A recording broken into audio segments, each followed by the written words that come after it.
মান ফাত্তারা সাইমান, যদি কোনো ব্যক্তি অপর মুসলমান ভাইকে, রোজাদার ভাইকে ইফতার করায়, কানা লাহু মাগফিরাতুন লিযুনুবিহি, আল্লাহ তাআলা তার জীবনের সমস্ত সগীরা গুনাহ মাফ করে দেন।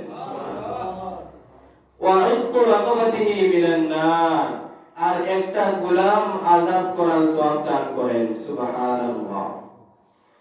গোলাম মানে একজন মানুষকে কিনবে, যত টাকা লাগে সে কিনবে, কেনার পরে বলবে যাও আমি তোমাকে আযাদ করে দিলাম। তাহলে একটা মানুষের দাম কত, একটা গোলামের দাম কত? অনেক টাকা।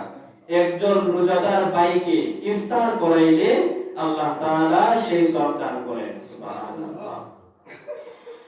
রাসূল আকরাম সাল্লাল্লাহু আলাইহি ওয়াসাল্লামকে সাহাবায়ে কেরাম জিজ্ঞাসা করেন,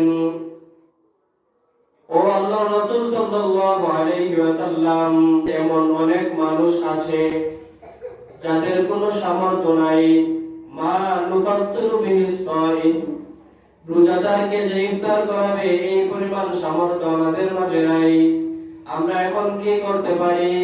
ফাকাল রাসূলুল্লাহ সাল্লাল্লাহু আলাইহি ওয়াসাল্লাম, রাসূল সাল্লাল্লাহু আলাইহি ওয়াসাল্লাম তখন বলেন, মান ফাত্তারা সাইমান আলা মাদকাতি লাবানিন আও তামরাতিন আও শারবাতিন মিন মা, রাসূল আকরাম সাল্লাল্লাহু আলাইহি ওয়াসাল্লাম বলেন, যদি কোনো ব্যক্তি অপর মুসলমান ভাইকে ইফতার করানোর জন্য একটু পানি খাওয়ায়, অথবা অল্প কিছু পরিমাণ খেজুর খাওয়ায়, অথবা অল্প পরিমাণ দুধ পান করায়, আল্লাহ পাক রব্বুল আলামিন তাকে সেই সওয়াব দান করবে।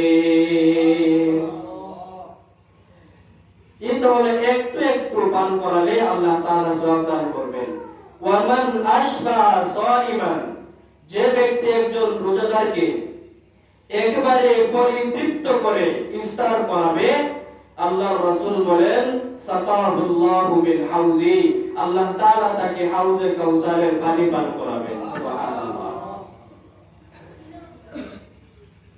একজন রোজাদার মুমিন মুসলমানকে যদি অপর মুসলমান ইফতার করান, একবারে পরিতৃপ্ত করে, আল্লাহ পাক রব্বুল আলামিন কিয়ামতের ময়দানে ওই ইফতার করানোওয়ালা ব্যক্তিকে হাউজে কাউসারের পানি পান করাবেন।